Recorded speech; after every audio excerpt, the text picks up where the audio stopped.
Bismillahirrahmanirrahim. Assalamualaikum warahmatullahi wabarakatuh. Hamidan lillahi tabaraka wa ta'ala, musallian wa musalliman ala rasulillah sayyidina wa maulana Muhammad wa ala alihi wa sahbihi wa mawala. Khadratil mukhtaramin, para kiai, para masyayikh, wa nahusu bidzikri, beliau yang mulia Ketua Sekolah Tinggi Agama Islam Sayyid Muhammad Alwi Al-Maliki, Abuya Kiai Haji Muhammad Hasan SH.MH, juga seluruh para sivitas akademik, para dosen, para mahasiswa, adik-adik mahasiswa, dan juga utusan dari beberapa sekolah tinggi yang hadir pada kesempatan kali ini. Para peserta Stadium Jenderal yang dimuliakan oleh Allah, adalah suatu keniscayaan yang tidak bisa dihindari ketika hari ini kita sedang berpijak di antara dua dunia, maya dan nyata, digital dan manual. Generasinya pun bercampur antara generasi milenial dan kolonial. Segala kegaduhan yang terjadi di dunia digital itu sangat berdampak terhadap dunia manual. Kegaduhan yang terjadi di dunia maya juga sangat berdampak terhadap dunia nyata. Hampir tiap hari kita disuguhi kegaduhan-kegaduhan yang tak kunjung usai. Termasuk diantaranya adalah kegaduhan masalah nasab. Walaupun kita meskipun ikut-ikut gaduh masalah nasab, tidak bisa menjamin untuk memperbaiki nasib. Sekali nasib kita seperti ini, ya begitulah.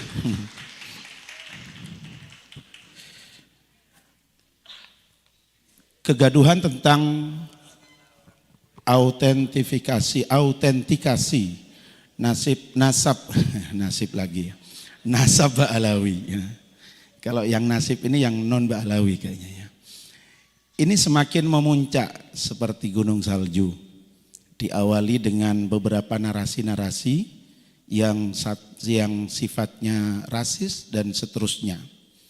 Dan di tengah-tengah itu tiba-tiba muncul sosok pemuda yang mencoba untuk hadir menjadi penengah secara ilmiah. Beliau masih sangat muda, saya lihat tanggal lahirnya masih tahun 1987,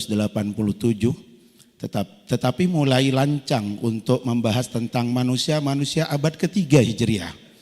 Ini luar biasa.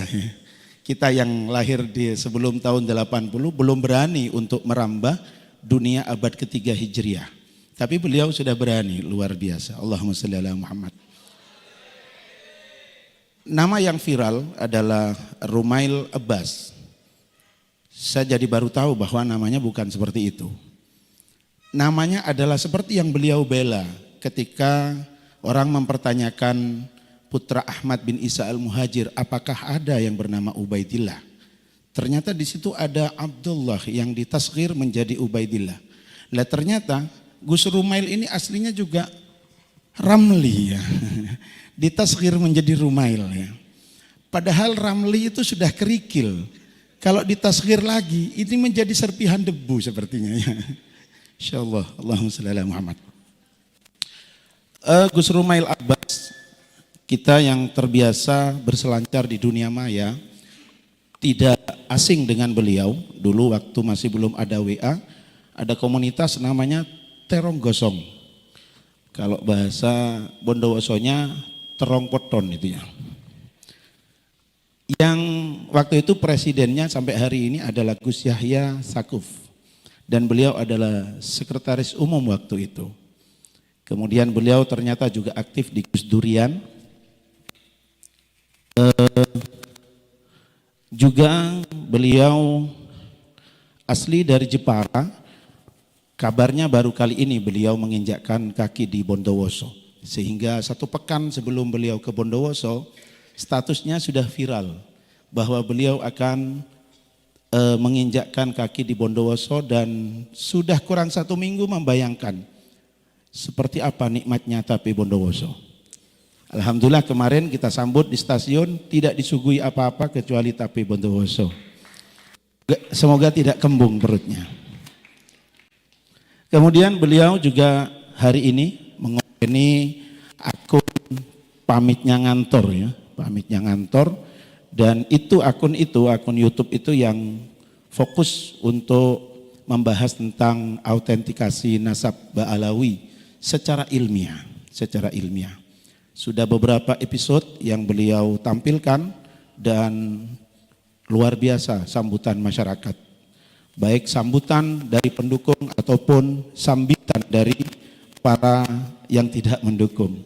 Sampai per hari ini sudah ada 5 atensi yang datang kepada kami ketika kami expose. Apa benar Gus Rumel itu datang ke Bondowoso? Jangan-jangan juga mencari nasab ke sini ke Bondowoso. Semalam kami sampaikan bahwa Bondowoso tadi disampaikan Darul Habib. Ada yang lebih tua dari itu Gus, Bondowoso itu. Bahwa Bondowoso ini tempat bertapanya Prabu Aji Saka. Beliau adalah pencetus huruf Jawa, Hanacaraka, dari literasi yang kami baca. Beliau dari India langsung bertapa di pegunungan Hyang Argopuro. Kemudian menurunkan raja-raja Jawa. Jadi lebih tua dari Alawiyin juga ya, Aji Saka. Terima kasih.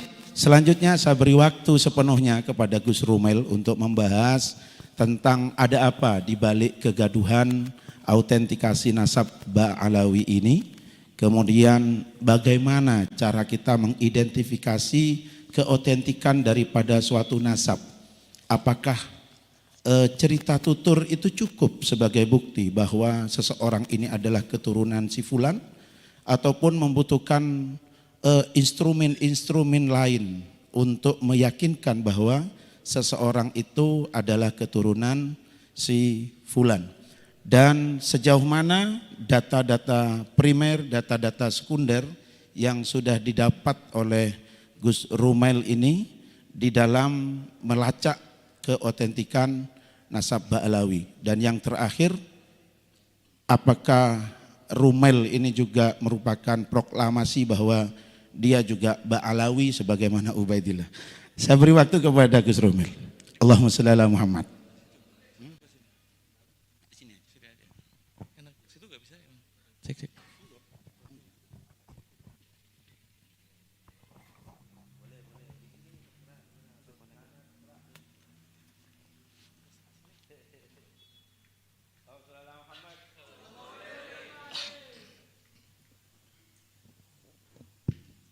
Cek. Assalamualaikum warahmatullahi wabarakatuh. Ibtigho'an limardatillah warahmatil Fatihah.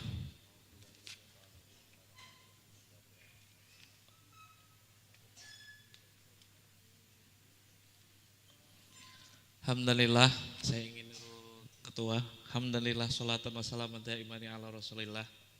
Rabbi shrahli sadri wa yassirli amri wahlul 'uqdatan min lisani yafqahu qawli. Allahumma ja'alna mimman yastami'una al-qawla fayattabi'una ahsanah. Kali pertama saya ke sini itu kaget gitu. Ternyata jauh banget, 8 jam. 8 jam pulang dari Turki itu wajah pertama yang saya lihat itu bukan istri saya, tapi jenengan semua. Bisa dibayangkan betapa sialnya saya gitu. Tapi inilah komitmen seseorang yang sangat mencintai ilmu. Saya diberikan majelis yang sangat ilmiah untuk menjelaskan penemuan yang saya dapatkan hingga sekarang.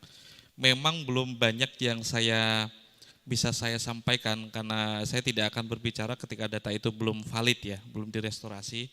Kali pertama saya berterima kasih kepada Gus Hasan dan juga kaget saya ada pengadilan agama di sini itu mau ngapain gitu. Kaget, KUA mah masuk akal ya, pengadilan agama mau ngapain.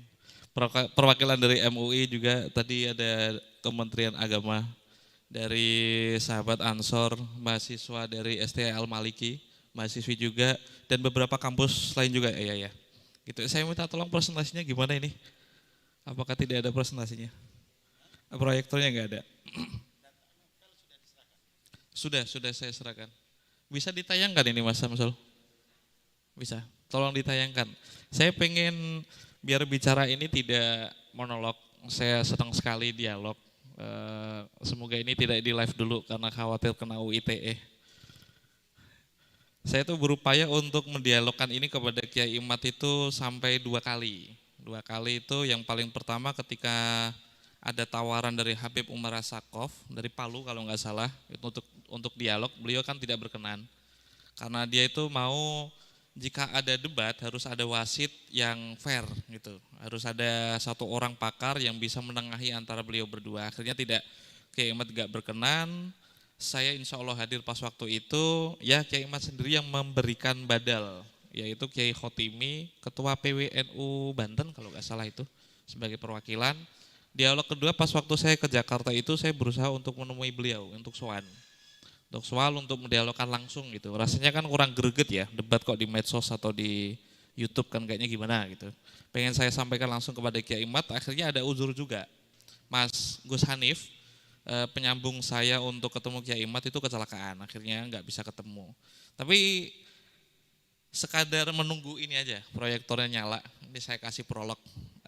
Beberapa alasan kenapa saya terlibat dan jangan kaget juga jika nanti ada tampilan foto saya dengan Gus Fuad Pleret, Gus Fakih Wirahadiningrat sama Mas Sugeng. Karena beberapa orang yang saya jidal itu saya temui langsung. Ya untuk menunjukkan kepada jenengan semua bahwa ilmu itu harus didiskusikan secara langsung ya biar gak jadi gosip gitu. Maka terakhir ketika saya bicara dan agak jengkel dengan Kiai Imad dan Kiai Abdul Rozak, saya bicarakan langsung karena saya belum menemukan satu integritas ilmu ketika satu buku bernama Al-Ghuror, karya Al-Khirid Ba'alawi memang, itu dibedah, ada pemerkosaan dalil lah, ada half truth di sana, terus saya melihat tidak adanya integritas ilmu, pembicaraan yang seharusnya utuh itu dipotong. Gitu. Apakah ini masih lama proyektornya? Masih lama, oke. Saya pengen mulai dari gini, konten saya yang lalu soal apa yang menjadi rudut saya kepada Kiai Imad itu jenengan sudah bisa lihat di Pamenjang Kantor ya. Tapi saya tidak akan mengulangnya itu, tidak akan mengulanginya. Yang akan saya tampilkan sekarang adalah beberapa bukti historis dan logika yang dipakai seorang sejarawan untuk mengisbatkan seseorang. Di problemnya kan memang sederhana. Tadi ada satu nama problematik namanya Ubaidillah atau Abdullah bin Ahmad al-Muhajir. Konon tidak dicatat selama 550 tahun. Benarkah demikian? Nah, sejak awal banget ketika cekcok ini muncul, saya mengkonfirmasi bahwa minimal 400 tahun atau 300 tahun itu tidak tercatat. Satu orang yang mencatatnya, ya semoga nanti bisa tayang ya. Itu dari Al-Janadi, itu kitab dari As-Suluk, fi Tabaqatil Ulama wal Muluk, itu dari ulama dari Yaman. Ada sekitar 10 ulama Yaman dari abad ke-6, 7, 8 yang saya hitung yang mengkonfirmasi adanya Ubaidillah bin Ahmad al-Muhajir. Minimal yang saya bawa hari ini adalah bukti historis dari susunan fragmen mencari seseorang di masa lalu yang harus diakui tidak seperti bayangan jenengan semua, tidak ada pengadilan agama secanggih sekarang, tidak ada dukcapil di masa lalu. Makanya kita ngelacaknya itu harus tricky banget gitu. Mungkin halaman pertama mungkin langsung. Nah, saya berusaha untuk membawakan 5 tema dan paling mentok nanti itu ada isbat sekitar 566. 566 dikurangi sekitar 400 berarti 150 lah. Berarti angka 550 tahun yang ditawarkan oleh Kiai Imad sudah saya tawar menjadi 150 saja, 150 tahun saja itu mentok. Tuh, yang kedua, lanjutkan. Adminnya di mana sih? Oh, di sana. Oke. Next. Saya berusaha mengawali dari bagaimana cara ulama nasab mengisbatkan nasab ya. Nanti itu saya berikan insight betapa pentingnya sumber sezaman. Jadi ada musalamat antara saya dan Kiai Imad bahwa bukti sezaman itu perlu. Kendati pun demikian, saya fokusnya ada di sejarah, kajian historis dan akan mengkritik apapun yang bisa dikritisi dari kajian historis. Nah, untuk ulama nasab ternyata memiliki kaidah ilmiahnya sendiri. Mereka memakai kaidah tasamu atau syuruh istifadoh, bisa dilihat ya. ada 4 macam paling tidak, berarti kan catatan dari keluarga yang sahih. Terus yang kedua syura wastifadoh atau biasa dikenal dengan tasamu, bisa didengarkan kayak Gus Hasan ini bin siapa semua orang di Bondowoso mengerti. Dan itu adalah yang dimaksud dengan syura wastifadoh. Syura belum tentu istifat dan mustafat belum tentu syura. Keduanya bisa jadi berbeda, tapi salah satu di antara keduanya bisa sahih untuk mengisbatkan nasab. Selanjutnya ada al-iqrar, berarti kan konsistensi dari sebuah ikrar, dan yang terakhir adalah seperti Mahdi Rojai yang mengisbatkan Ba'alawi ketika diragukan mengirimkan surat, itu bentuk dari tahqiq seorang muhakkik itu. Nah, problemnya saya bawakan dari Muqaddimat fi ilmin nansab. Ini kitab baru karena saya ngerasa paling representatif. Kenapa ada gugatan seperti Kiai Imad gitu? Karena jika syura wastifadoh itu berlaku sepanjang masa, kenapa orang yang dikenal sebagai anak dari leluhur dari seorang mujtahid mutlak bisa sampai tidak tercatat? Jika syura wastifadoh itu dikenal, kenapa nampaknya tidak pernah sekalipun dinotis oleh ulama di masanya? Jika syura wastifadoh itu berlaku sangat umum, kenapa tidak ada satupun bukti bahwa dia itu ada? Itulah kenapa Kiai Imad itu bertanya-tanya, sebenarnya Ubaidillah bin Ahmad al-Muhajir ini benar-benar ada atau tidak gitu. Makanya di redaksi yang selanjutnya ya, ketika ada bukti yang dimaksud dengan bainah sorihah, Kiai Imad memiliki definisi yang berbeda dengan saya. Asy-Syajarah al-Barokah beliau anggap sebagai bainah sorihah. Bainah sorihah itu bisa dipakai untuk mengibtol nasab. Jika memang kemutawatiran misal Gus Umar bin siapa itu udah syura wastifadoh, ketika ada bukti sahih seperti keluaran Dukcapil mengeluarkan Gus Umar adalah bin orang lain, itu bisa membatalkan syura wastifadoh. Begitupun sebaliknya. Nah, slide yang kedua, saya ngasih satu contoh lagi bahwa mengibtol nasab itu bukanlah, selanjutnya Kang Admin. Nah, ini bukan berusaha untuk menambahi perkara ya. Bani Qatadah itu kan sahih. Banyak asrof di Al-Hasani di Mekah. Salah satu ulama sezaman sekitar 565 itu membatalkan nasabnya. Jadi perkara ibtolun nasab itu bukan perkara yang baru gitu maksud saya. Di Lubabul Ansab, Ibnu Funduk itu sekitar 566 itu membatalkan salah satu datuk bil ittifaq. Redaksinya bisa dilihat bil ittifaq. Nama Abdullah bin Muhammad bin Musa As-Sani yang menjadi datuk semua Bani Qatadah Al-Hasani itu dibatalkan dan bil ittifaq. Saya tidak sedang berusaha mendorong jenengan bahwa ini dibatalkan, enggak. Ini sekadar contoh. Dan yang lebih shock lagi mungkin kalau jenengan nggak tahu, slide selanjutnya. Saya dapat manuskrip dari Imam Safaroni, seorang ahli nasab sekitar abad ke-8 atau ke-9. Bisa dibaca. Kira-kira siapa tokoh yang sedang beliau batalkan nasabnya? Syekhin Abdul Qadir Al-Jailani gitu. Jadi membatalkan nasabnya Ba'alawi bukan kali pertama. Bahkan Bani Qatadah yang sangat-sangat ring satu kesahihannya itu menurut Habib Rafael ya itu sangat ring satu di Hijaz itu ternyata bisa dibatalkan. Dan jangankan itu, Syekh Abdul Qadir pun ternyata bisa dibatalkan. Konon seperti yang ditulis oleh As-Safar ini, orang di Syam, berarti Syria ya, itu populer mengisbatkan silsilahnya Syekh Abdul Qadir Jailani dengan 2 jalur seperti ini. Bisa dibaca di sebelah kanan, kalau misal yang sebelah kiri nggak bisa dibaca. Ini kata Safaroni, yang paling bawah. Kilahuma ada 2 isnad, ada 2 nasab yang disandarkan kepada Syekh Abdul Qadir Jailani. Kilahuma ghairu sahihin, wa qad ikhturi'a, dan silsilah ini dibuat-buat gitu. Padahal kalau jenengan itu punya ijazah manaqib dari Syekh Abdul Qadir Jailani, salah satu silsilah ini kan yang jenengan yakini. Nah, ini sekadar contoh biar jenengan nggak terlalu kaget bahwa membatalkan nasab itu bukan perkara yang baru. Oke, clear ya? Ada Pro Kiai Imad nanti silakan, forumnya nanti lebih enak. Oke. Next, mungkin lanjut. Nah, kali ini kita akan membahas tentang Bani Ba'alawi atau Bani Alawi. Terus sekaligus selanjutnya melacak Ubaidillah bin Ahmad al-Muhajir.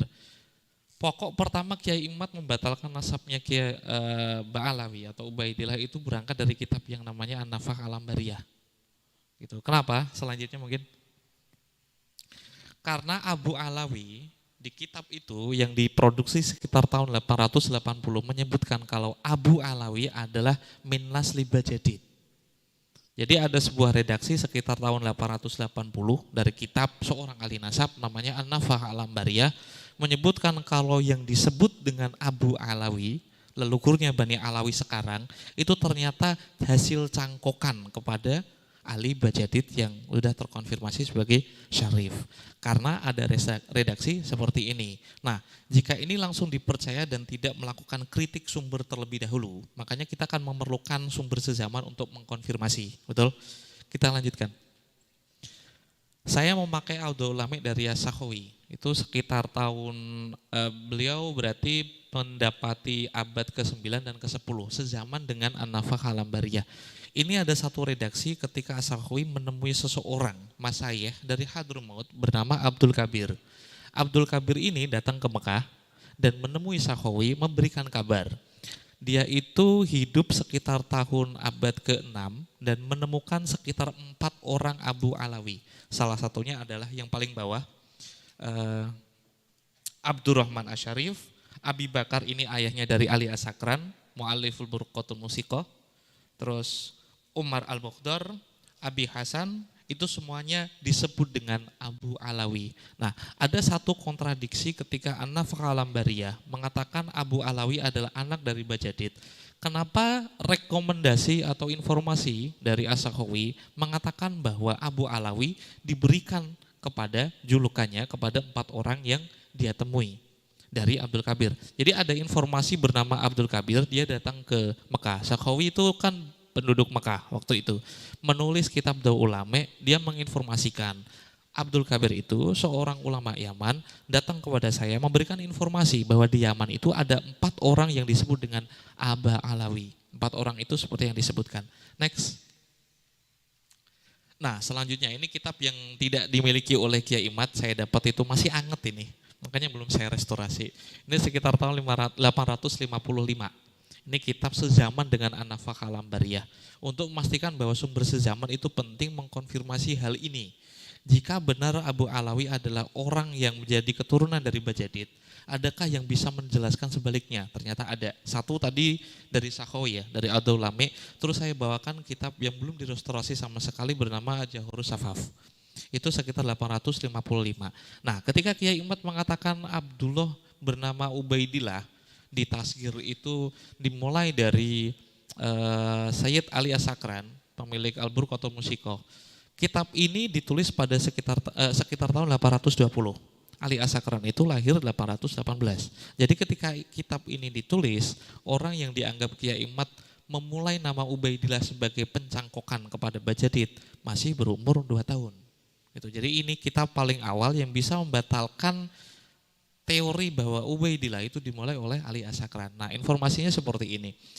Informasi ada yang paling tengah itu ada garis merah. Konfirmasi tentang 3 orang keturunan Alwi. Bajadid, berarti Jadid dan juga Basri sama-sama anak dari Ubaidillah. Dan mereka semua adalah keturunan dari Abu Alwi yang tidak lain bernama Ubaidillah itu sendiri. Gitu nggih? Oke, next. Bukti yang keempat. Ini berarti As-Suluk fi Tabaqatil Ulama yang wal Muluk. Berarti saya sudah mendatangkan 1, 2, 3 kitab. Nanti ada satu terakhir itu ulama yang menangi sezaman dengannya dan setelahnya. As-Suluk itu mengonfirmasi sekitar 9 nama. 9 nama yang menjadi keturunan dari Ubaidillah. Jika Anda melihat hal seperti ini tanpa memperhatikan sebelumnya bahwa surah wastifadoh tahqiq dari seorang muhakik itu tidak bisa, maka dengan nanti seperti Kiai Imad ketika melihat As-Suluk fi Tabaqatil Ulama wal Muluk. Ini kitab sejarah, ini kitab Tabaqat. Bisa enggak kitab sejarah itu dipakai untuk mengisbatkan silsilah seseorang? Saya jawab bisa, Kiai Imad tidak. Kenapa? Kita memiliki definisi yang berbeda. Saya meyakini dari As-Suluk fi Tabaqatil Ulama wal Muluk, dia kan murid dari Ibnu Samurah, murid in absentia. Jadi dia mengutip beberapa kitab-kitab sejarah. Dan saya sangat suka redaksi yang dia pakai. Laula tarikh la juhilatil ansab wa ma tatiddual bimautizu amaiha. Jika tidak ada ilmu tarikh, maka seluruh nama ini, Anda bisa lihat nama-namanya, tidak akan berarti apa-apa. Anda tidak akan mengetahui siapa itu Ahmad Al-Muhajir, siapa itu Ubaidillah, siapa itu yang paling atas ya, Siapa itu Ali, siapa itu Muhammad, siapa itu Muhammad lagi, siapa itu Ja'far Shadiq, siapa itu nama-nama ini tidak akan Anda bisa pahami jika Anda tidak memiliki kemampuan untuk ilmu sejarah. Makanya usulnya dari ilmu nasab itu saya meyakini adalah ilmu sejarah. Jika furu, ya kita ngerti ya, furu kan nggak bisa, usul kan nggak bisa berdiri di atas usul. Usul nggak bisa berdiri di atas furu. Makanya ilmu nasab itu nggak bisa berdiri jika tidak berdiri di atas ilmu sejarah. Tanpa pengetahuan apapun tentang Ahlul Bait lah, kira-kira nama ini tanpa ilmu sejarah bermakna atau tidak nama-nama ini? Siapa itu Ali? Siapa itu Muhammad? Siapa itu, kelihatan ya? Siapa itu Jadid? Siapa itu Abdullah? Terusannya, siapa itu Ja'far Shadiq? Siapa itu Muhammad Al-Bakir? Al-Bakir itu bermakna apa?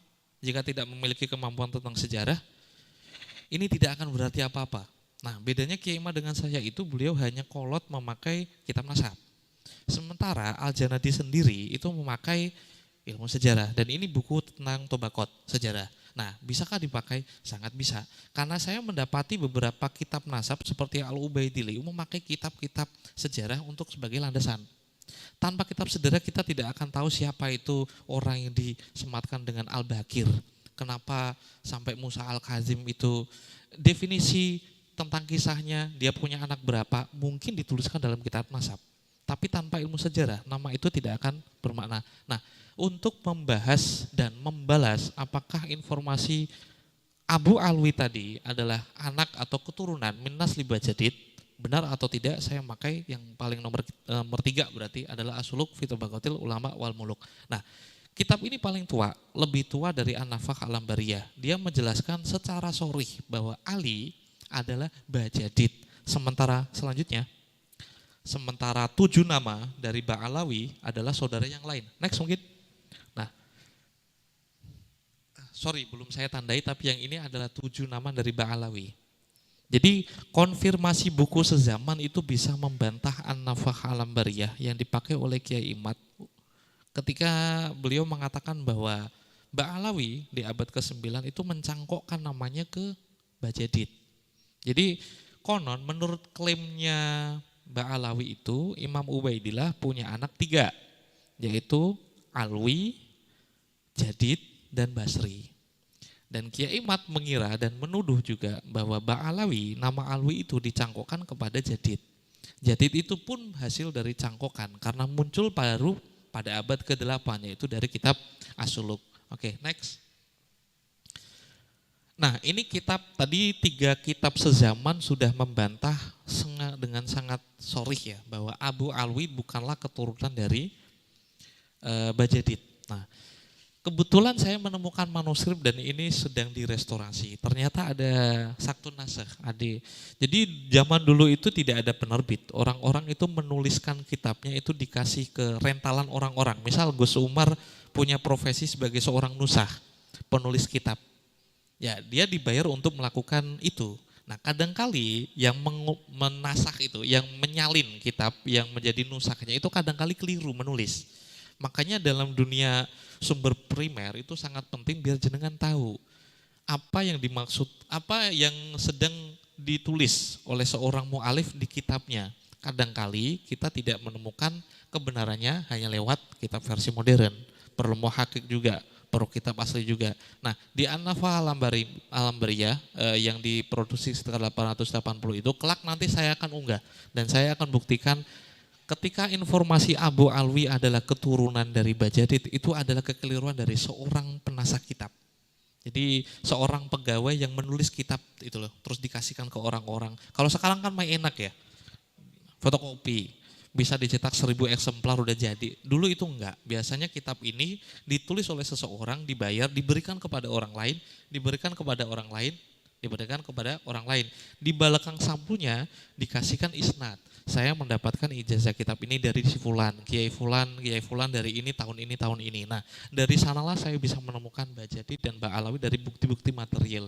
Kita lanjutkan aja lah. Ini sebelumnya. Ini bukti yang setelah dari An-Nafakh Al-Ambariyah. Bukti yang sangat faktual. Dia sangat sezaman dengan An-Nafa' al-Ambariyah, tapi dia membuktikan bahwa Ba'alawi yang paling merah ya, merah yang paling bawah. Bani Abad, Abu Abad atau di Hadramut bisa disebut dengan Ba'abad, itu ternyata punya kekerabatan dengan beberapa Bani Ba'alawi. Makanya saya tuh menemukan bukti historisnya ternyata bukan di Yaman, ya. Ternyata di Oman. Solalah berarti Kesultanan Oman sekarang. Nah, salah satu petunjuknya adalah ketika saya mencari siapa yang bernama Ba'abad ini. Ternyata mereka berketurunan sampai sekarang, menceritakan kisahnya, menceritakan hubungan kekerabatan dengan Ba'alawi ketika di masa lalu. Dan dari sini udah ada konfirmasi kalau Aba Alwi bukanlah orang lain kecuali dia itu julukan bagi keturunan Ubaidillah. Dan Aba Alwi itu adalah kunyah yang diberikan kepada Ubaidillah bin Ahmad al-Muhajir. Jadi sudah ada kitab 3 sezaman dan lebih tua dari An-Nafa' al-Ambariyah, dan yang sezaman, satu kitab sezaman dengan An-Nafa' al-Ambariyah yang bisa membatalkan klaim bahwa Aba Alwi mencangkokkan nasabnya kepada Bajadid. Oke, next. Terus ini saya presentasinya sedikit kok. Habis ini kita langsung dialog. Ini konfirmasi historis yang saya dapatkan dari bukti-bukti isnad. Next. Kebetulan saya temukan ini dari Oman, teman saya Abu Umar itu yang merestorasi. Saya dapat nama itu dari yang paling bawah, yang tulisannya nggak bisa dibaca itu. Ini bukti bahwa Bajadid itu mendapatkan isnad kitab Sunan Turmuzi dari Imam Al-Harawi yang paling kanan. Jadi Muhammad Bajadid itu anaknya Ali Bajadid, itu pada tahun 653 mendapatkan isnad dari Hasan bin Rasyid. Hasan bin Rasyid dari Ali Bajadid. Ali Bajadid ini mendapatkan isnad dari Muhammad bin Abdullah Al-Harawi tahun 591. Jadi sekitar hampir 150 tahun lah. Yang awalnya 550 tahun, saya tawar menjadi 150 tahun lewat isnad ini. Next. Sedikit lagi selesai. Next lagi mungkin. Oke, ini isnad untuk Ba'alawi. Gak ada habaib di sini ya. Kebetulan gak ada habaib ya. Oke. Sayangnya gak bisa di zoom. Ini kitab yang paling atas ini. Sana, Salasin, Wasitimi'ah.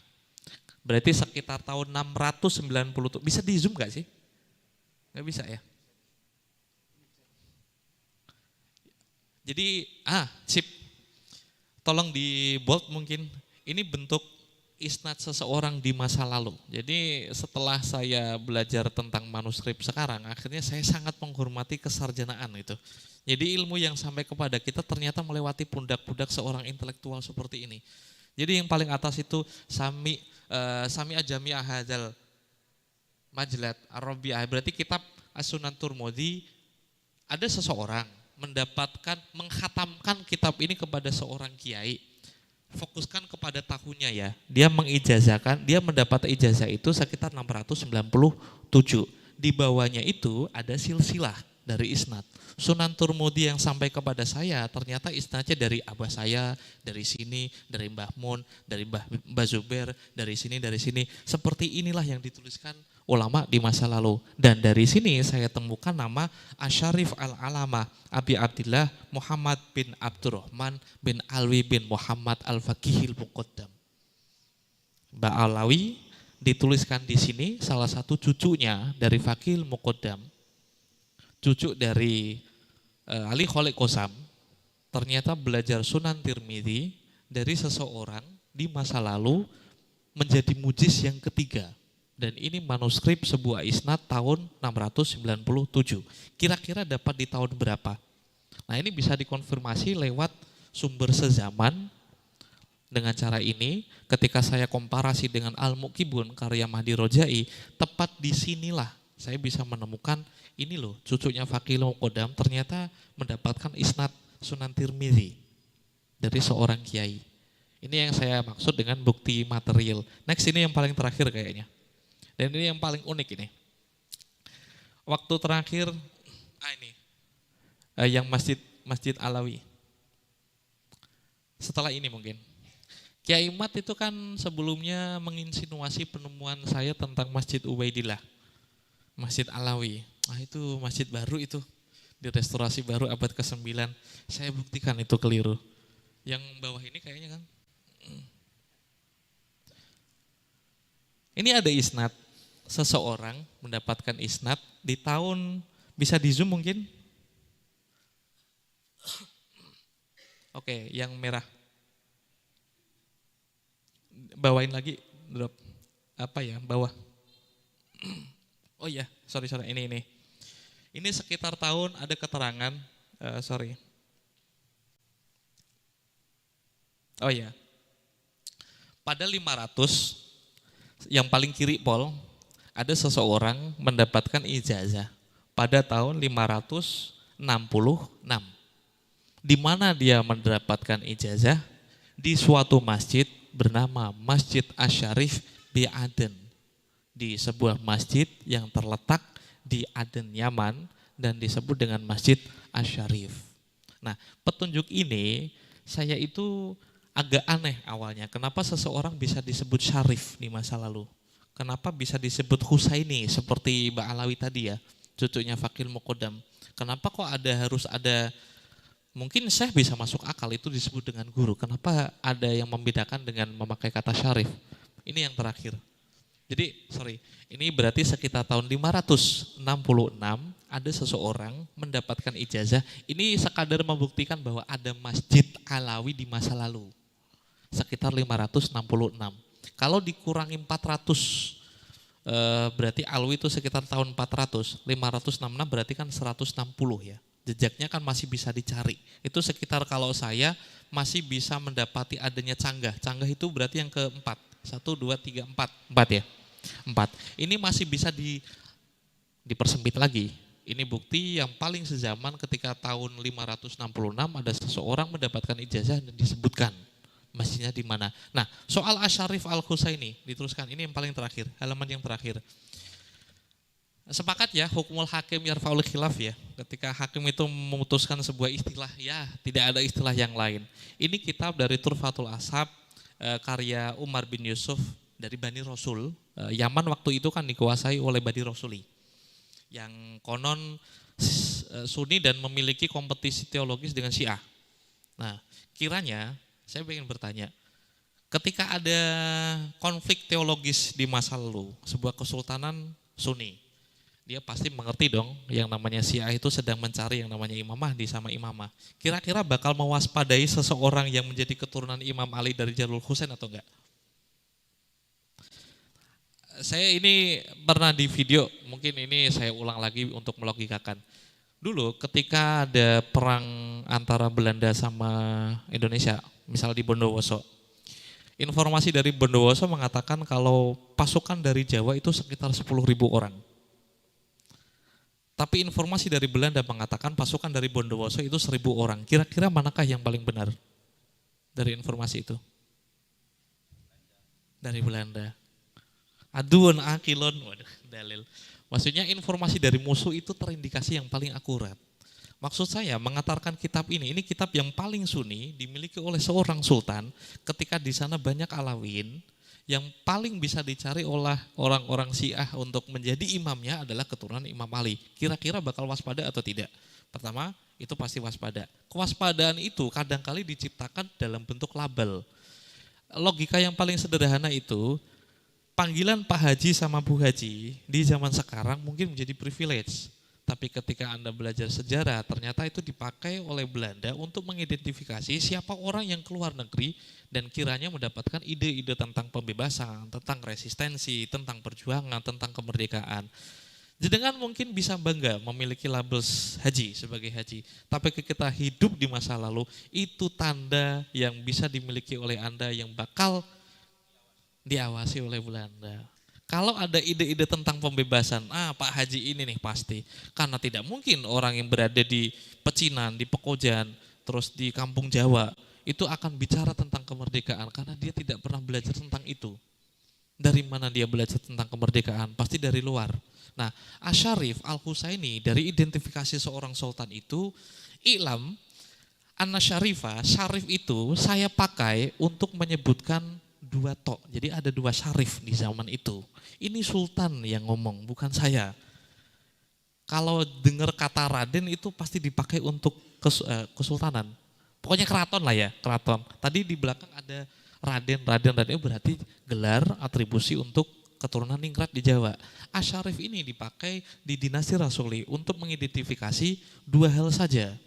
Keturunan Khalifah Ali dari istrinya Siti Fatimah itu disebut Syarif.